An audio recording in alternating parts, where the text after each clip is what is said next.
It's time to talk, girlies! I'm the librarian, and I came to read.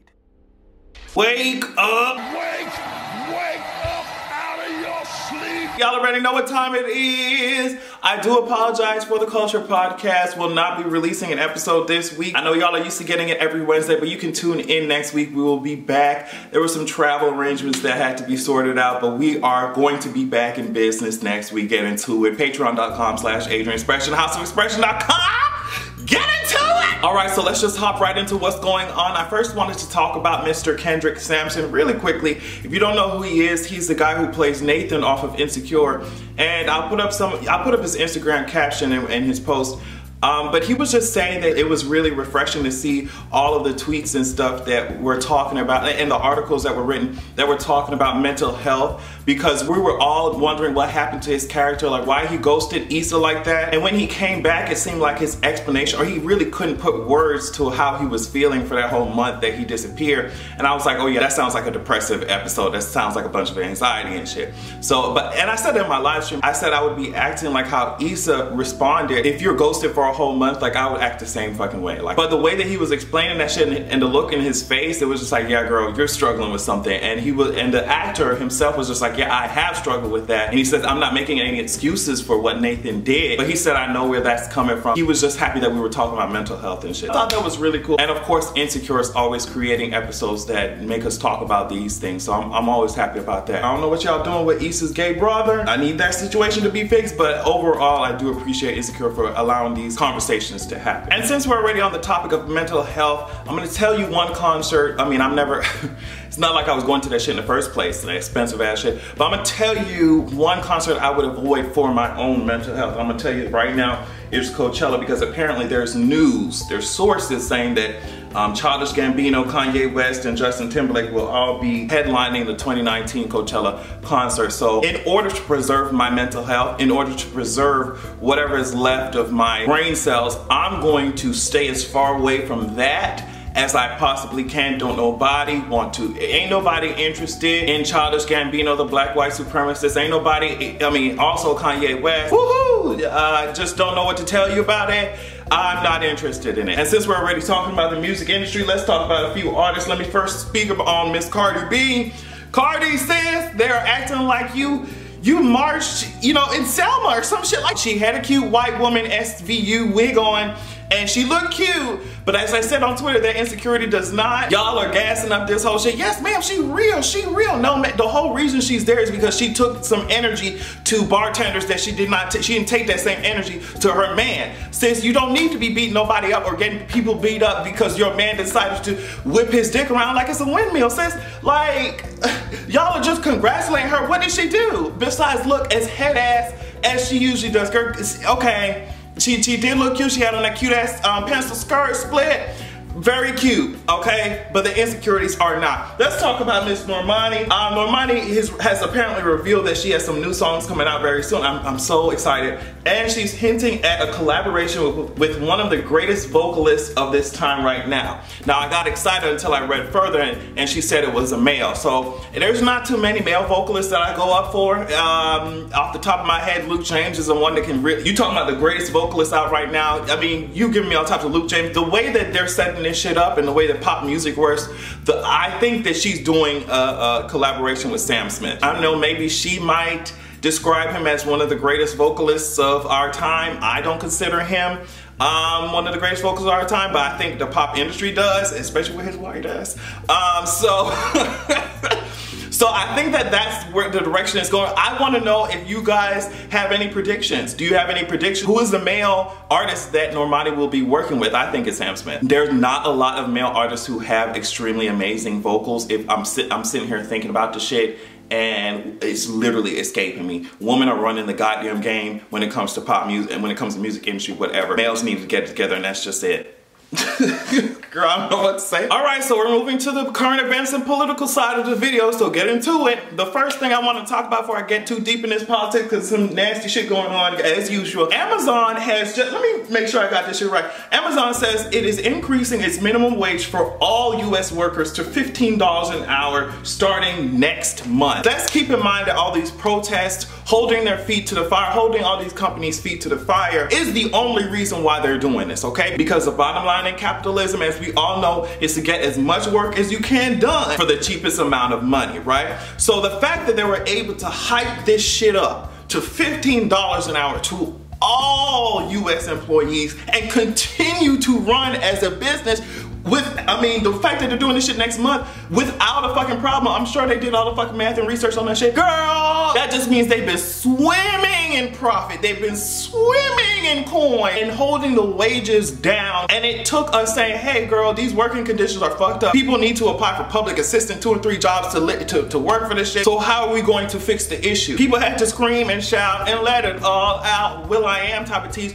to be fucking noticed. And it doesn't make any sense. Y'all were swimming in all this coin. The executives were licking that shit up, and the workers, who are the lifeblood of the whole company that y'all ass have, without them you would have nothing. Y'all continue to fuck them over. So this is just a lesson. Girl, these girls got the money, they just want to give it to our asses. And people love to talk about, oh, what's civil, and oh no, be quiet, don't be too loud, y'all are showing out for these white people, leave it alone. Girl, no man, we have to scream, we have to shake them up, we have to make noise in order for people to be like, oh well girl, y'all are humans? Damn, I didn't realize that shit. I thought y'all were worker drones. Oh shit, well, okay, I guess y'all deserve some more money. So, that's just one part of a huge problem that we have in this country. The wealth gap, profit gap, the fucking horrible wages, and the exploitation. I'm not giving Amazon a pat on the back for something that their asses should have been doing a long time ago and wouldn't have done if we weren't fucking screaming, but it is a step in the right direction, whatever direction late stage capitalism will have us in the fucking first place, and that's just real tea on that. Y'all remember when Donald Trump said, my father gave me a small loan of $1 million? Yes, he received a small loan of $1 million. Apparently that shit is absolutely false. It was more like hundreds of millions of dollars. There's news coming out that this whole family was involved in all types of tax schemes and tax fraud. This is not something that's surprising to me with their, you know, mob life built ass family. Apparently it was some crazy shit going on. Donald Trump had a whole new will drafted and sent to his father, Fred Trump, and was insisting that he signed it immediately. Fred Trump was angry as hell. He was like, girl, you changing all this shit up to protect yourself and your failing business. I mean, that was just one part of the news cycle. Trump involved with tax schemes and tax fraud. Ooh shit, I would have never fucking imagined. And they got a lot of this information from Fred Trump's tax returns. So we can only imagine what we will see if Trump's tax records are ever released. And I'm gonna let you watch this. Okay, question? Yeah, go ahead. She's shocked that I picked her. No. She's like in a state of shock. I'm not thinking, Mr. That's President. okay, I know you're not thinking. You never do. I'm sorry? No, go ahead. Go ahead. The way that he likes to talk to reporters, especially women reporters, I'm noticing, is pretty disgusting. And you see the Injustice League behind his ass. They're constructed like old ass tubes of toothpaste, and it's really discouraging to see these bleached wheat thins cackling at how disrespectful Donald Trump is to reporters who are trying to hold his ass accountable and trying to hold the government accountable. Now he goes on to say that it's such a scary time for men. Well, I say that it's a very scary time for young men in America when you can be guilty of something that you may not be guilty of. But in this realm, you are truly guilty until proven innocent. It's a scary time for men because they can be guilty until proven innocent. And oh my God, it's just so disgusting how, you know, one man can have their whole lives ruined. And it just makes sense that, you know, you're talking like this because birds of a sexual assaulting feather flock together. I don't even know how many accusations have been levied against your ass for being sexual misconduct, sexual harassment. The words out of your own fucking mouth you were talking about, well girl, you know, I can just do whatever the fuck I want when I'm a star, when I'm a celebrity. So it makes sense that you would talk like this because y'all all act the same way.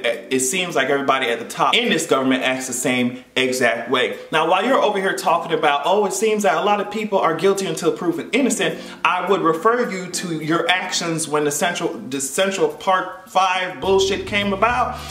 Even after the DNA evidence came out, their asses were not involved in that shit, in the rape that they were falsely accused of, you called for their execution. So I don't understand how y'all can't see the hypocrisy and irony. I just don't understand it, and yet you'll continue to talk out of the side of your, if I was a young wart hog, bloated frog shaped head ass, neck and mouth, okay? I'm upset about it and I'm tired of hearing about it. While you're over here talking about it's a scary time for men, it's actually a scary time for women. We all know that. And it's a scary time for gays because apparently your administration, Trump, you're starting to deny visas to same-sex partners of diplomats and UN officials. This new policy will insist that they be married even if they're from countries that criminalize gay marriage. So while you're over here talking about, oh my God, white men who control all of the economy and society and the government and, you know, beauty stand, everything, they control everything. Oh my God, it's a scary time for us. No, girl, it's a scary time for gays who are obviously being discriminated against, women who are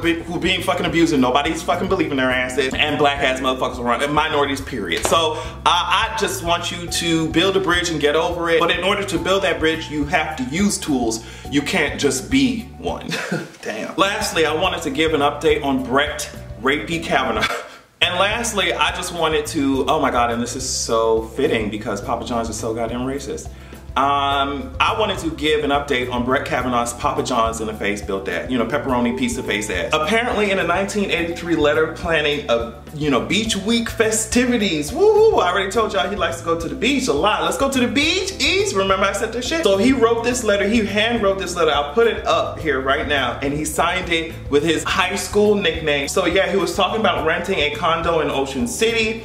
And Brett Kavanaugh reportedly described himself and his Georgetown prep friends as loud, obnoxious drunks with pukers among us, okay? And he's saying the people around need to just head out 30 miles away because we're gonna be out there fucking it up. That's what he allegedly said. This is coming from his own words. He is discrediting his past self. It's almost like I'm watching Infinity War, the way that Doctor Strange moved through these timelines. It's like his past self sees what his future self is doing and it's just continuing to discredit every word that he's talking about. I mean, first you talk about you wasn't a drinker, now you drank a little bit, but bitch, your past self is saying, hey sis, we're getting fucked up. So it's just damaging credibility. The girls also tracked down a copy of Georgetown Prep underground newspaper Mark Judge wrote a part. It includes their description about Holton Arms girls, and that's a school that Dr. Ford went to. I'll put it up. They were calling them hose bags. I mean, one sentence says Holton Arms, the school that Dr. Ford went to, is also the home of the most worthless excuses for human females.